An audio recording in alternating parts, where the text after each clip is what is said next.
On a un passage de la Bible, donc Denise. Ah oui, alors tu...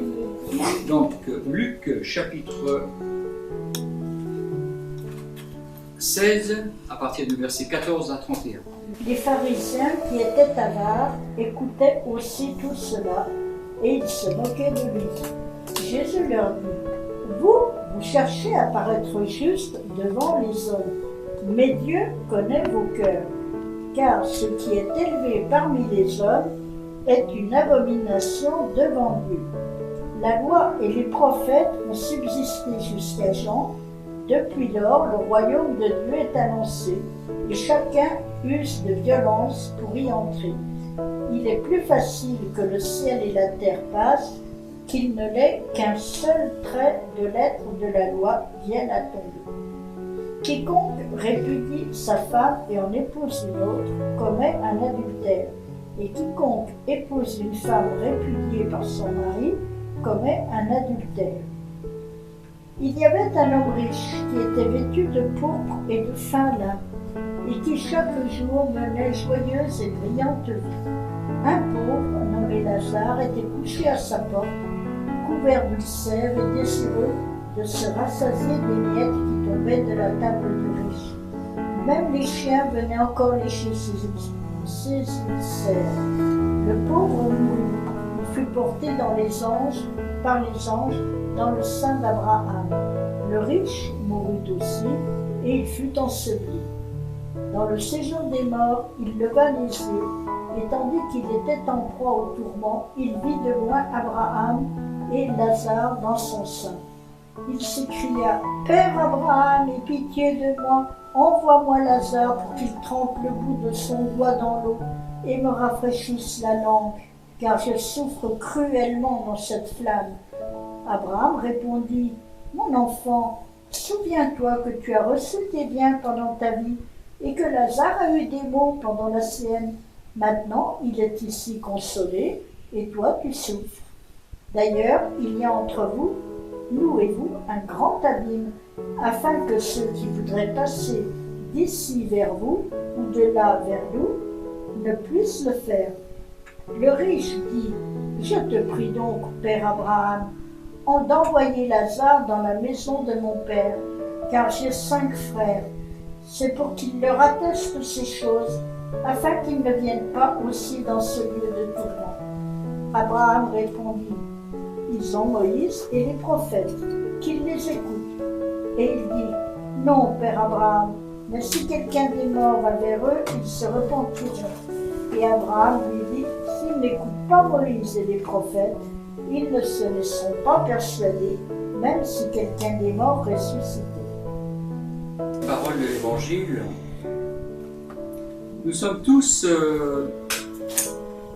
dans l'attente d'une bonne et heureuse nouvelle. Nous sommes tous des êtres qui aimons les bonnes nouvelles. Hein. Ça, c'est une évidence, comme les enfants. Et c'est ce que chaque personne désire entendre, des bonnes nouvelles.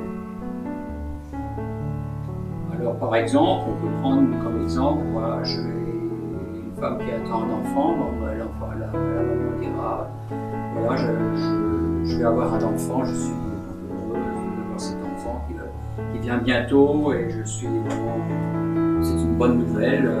Voilà, on peut prendre un autre exemple, par exemple, le médecin vient nous dire que la maladie que je soupçonne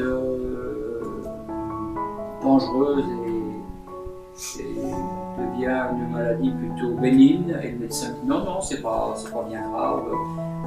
On est très content d'avoir cette bonne nouvelle, d'apprendre que, en compte, la maladie n'est que bénigne. Et ça, c'est important d'avoir cette bonne nouvelle. Hein, on s'attend toujours au pire. Et puis il y a aussi une autre nouvelle qui peut arriver, c'est que 2 frères ou 2 sœurs qui ne s'entendent pas, un jour on apprend qu'ils se réconcilient. C'est une bonne nouvelle, n'est-ce pas, hein, voilà. La réconciliation, ça a toujours fait du bien. Et aujourd'hui, comme dit la parole, aujourd'hui, si tu entends la voix, voilà, n'endurcis pas ton cœur. Sois toujours disponible et réceptif à cette parole. C'est vrai que le don de la grâce, Dieu fait don et grâce aux gens, au monde, à sa créature. Et il est prêt à donner sa vie. On sait très bien que Jésus est mort sur la croix, il a donné sa vie pour nous. Et voilà, la vie éternelle pour nous, c'est quelque chose de très important et qu'il faut accepter comme une bénédiction, comme une bonne nouvelle. L'avenue de Jésus comme bébé, c'était une bonne nouvelle, mais savoir que tu es sauvé, que Dieu t'a pardonné tes péchés, que ton fardeau s'est allégé, que Jésus a pris ta condamnation, c'est toujours une bonne nouvelle à savoir et à apprendre. Et c'est vrai que dans le passage, dans la Bible est comme un miroir. Et la Bible est remplie de bonnes nouvelles, de réalités aussi. Il y a des bonnes nouvelles, il y a aussi des réalités comme nous venons de lire Lazare et l'homme riche. On voit ce côté un peu étonnant que le Seigneur nous apprend ici, une réalité, quelque chose qui nous dépasse dans la façon de penser ou de concevoir. Mais pourquoi un riche, pourquoi un pauvre, pourquoi Lazare? Et voilà, on doit savoir, et je pense que on doit savoir justement comment Dieu voit nos cœurs et comment Dieu veut nous montrer et donner son verdict concernant notre cœur, je dirais son appréciation de notre vie. On aime bien donne-moi ton avis, on aime bien voir l'avis des autres. Et quand le Seigneur s'adresse à sa créature, il va aussi donner son avis, son appréciation. Et on voit ici dans ce passage comment Jésus voit et condamne ici bien sûr l'avarice, mais il va directement parler au cœur et on voit tout de suite comment Dieu se trompe pas et voit vraiment dans les profondeurs de l'âme. Il ressent ici des pharisiens cette moquerie, on voit comment ils agissent concernant l'avarice, et il va jusqu'à dire dans le verset 15 que Dieu connaît nos cœurs, et il leur dit parmi les hommes il y a une abomination devant Dieu. Et je dirais que la moquerie et ceux qui paraissent justes à leurs yeux, Dieu les considère c'est comme une abomination. C'est quelque chose de vraiment étonnant et révélateur. Et on sait très bien que quand un cœur se met en avant par rapport à la pauvreté, par rapport à ceux qui sont malheureux autour de nous, on fait toujours du tort aux faibles. Et ça, c'est terrible. Hein. Et Jésus, là, il est en train de parler à ces pharisiens qui ont besoin d'apprendre un petit peu d'humilité, de faire leur bilan un petit peu de leur vie, de leur passé, de ce qu'ils ont reçu comme enseignement, parce qu'un pharisien ou un scribe, c'est comme quelqu'un qui a une connaissance. Que fais-tu de ta connaissance? Que fais-tu de ce que tu as appris depuis tant d'années? Hein, tu as été dans des écoles théologiques et tu sais très bien comment il faut agir par rapport à la populace, par rapport à ceux qui sont faibles, par rapport à ceux qui sont comme Lazare, et donne cette histoire de Lazare. Et c'est vrai que il y a une catégorie de personnes qui ont besoin d'être compris et de se mettre à la hauteur. Et le Seigneur ici donne un enseignement concernant justement cet homme riche qui aussi a vraiment besoin de connaître son état.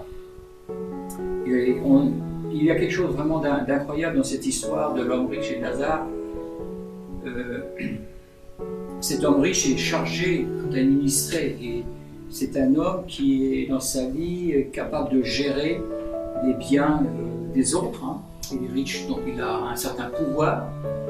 Nous voyons dans cette société, voilà, des gens qui sont riches, qui ont aussi un pouvoir de gérer.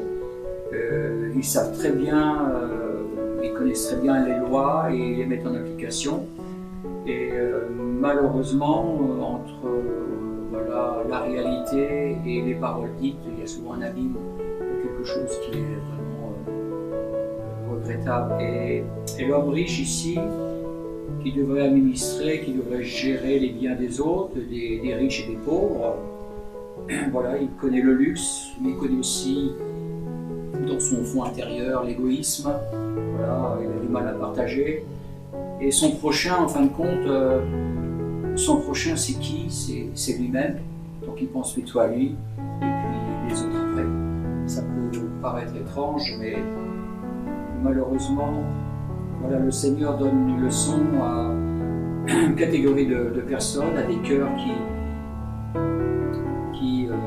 sont dans un malheur spirituel, dans un état d'esprit vraiment terrible devant le Seigneur. Et il y a un événement qui est inévitable, qui va un jour nous atteindre, on sait très bien, c'est la mort. On dit souvent la mort, voilà, c'est la seule justice, c'est le riche et le pauvre va arriver à un moment à être touchés, et ça sera trop tard. Voilà, notre histoire terrestre prendra fin un jour, mais je dirais qu'une autre histoire nous attend. Elle ne s'arrêtera pas tout simplement à cette histoire terrestre. Il y a une histoire qui est d'ordre spirituel, l'éternité. Où passeras-tu l'éternité? Voilà, Dieu est le Dieu des vivants. Hein. Et on doit s'interroger aujourd'hui, où vas-tu passer l'éternité? Et la Bible parle ici, voilà, de lieu de tourment, aussi au lieu de bonheur. On sait très bien que le salut ne s'arrête pas qu'aux œuvres. Le salut, c'est tout simplement croire par la foi dans le Christ. Il est toujours intéressant de prendre cette histoire du brigand sur la croix, les deux brigands, un à gauche et un à droite, et Jésus répond à ce brigand, aujourd'hui même tu seras avec moi dans le paradis, après avoir pris cette décision de salut et d'angoisse, parce que voilà, le brigand avait une angoisse, avait une souffrance, et il s'inquiétait du salut de son âme, et le Seigneur lui a dit, tu seras avec moi dans le paradis, le jour même de la mort de Jésus et le ciel. Voilà, et ce qui sépare le riche et le pauvre, et voilà, ce sont aussi des façons de penser qui souvent nous séparent. Il n'y a pas que la culture ou l'éducation, mais souvent la façon de penser, la façon de raisonner. Et là, la Bible dit qu'il y a un abîme qui sépare l'un de l'autre. Trop tard pour croire, trop tard pour annoncer l'évangile dans l'au-delà. C'est ici, voilà, qu'on reçoit l'évangile, c'est ici qu'on fait un choix. Et on voit l'homme riche, voilà, rappelle à Abraham, j'ai des frères qui sont encore sur cette terre, et leur réponse ne peut pas attendre. Quand même à mort ressusciterait, ils ne croiront pas. Ils ont les prophètes, ils ont la loi, ils ont cette Bible, il y a suffisamment de choses qui parlent de l'éternité, du salut, du pardon de nos péchés, la grâce. Et il suffit tout simplement de croire. Et puis je pense que la disposition de cœur, elle est tu l'as ou tu ne l'as pas. Tu crois ou tu ne crois pas. Et Jésus, voilà, il donne cette occasion à tout le monde d'être sauvé, d'être pardonné et de devenir une nouvelle créature. Nicodème lui-même, de nuit, il est venu, il s'est inquiété concernant son âme. Voilà. Il ne venait pas simplement pour voir les miracles et puis dire à Jésus, c'est bien ce que tu fais, voilà, c'est formidable, tu es un homme venu de Dieu, mais ce qu'avait Nicodème, c'est qu'il avait une souffrance, il avait une peine, il avait quelque chose qui lui disait, mais voilà, les années passent, tu es toujours dans l'ignorance, tu ne sais pas si tu passera l'éternité. Voilà, ce sont des choses qui nous dépassent et qui sont des réalités dans nos vies. La pensée de l'éternité, tout le monde est là, croyant ou pas. Et réellement, nous sommes obligés de prendre une position comme ce brigand sur la croix.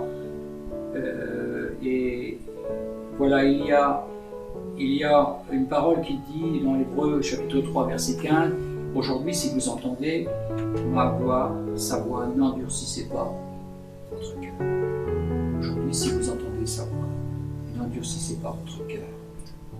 Voilà, la grâce et le salut viennent de Jésus-Christ.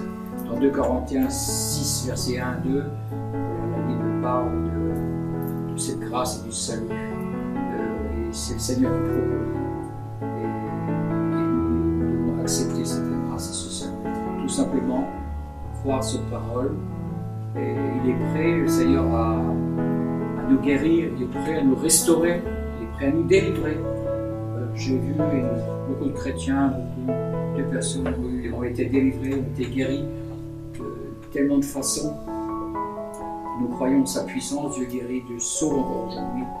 Et voilà, quiconque vit et croit en moi, dit Jésus, ne mourra pas, il vivra. Voilà, c'est une bonne nouvelle à saisir, c'est une grâce de savoir qu'encore aujourd'hui, en 2019, nous entendons encore la bonne nouvelle de Jésus, le pardon de nos péchés, le salut. Merveilleux, cet amour que chacun peut connaître et le pardon de nos péchés. Et que Dieu bénisse cette soirée, une conversion. Pour ceux qui entendent cette bonne nouvelle de l'évangile que Jésus est mort pour nos péchés. À lui soit toute la gloire et la puissance et l'honneur. Amen.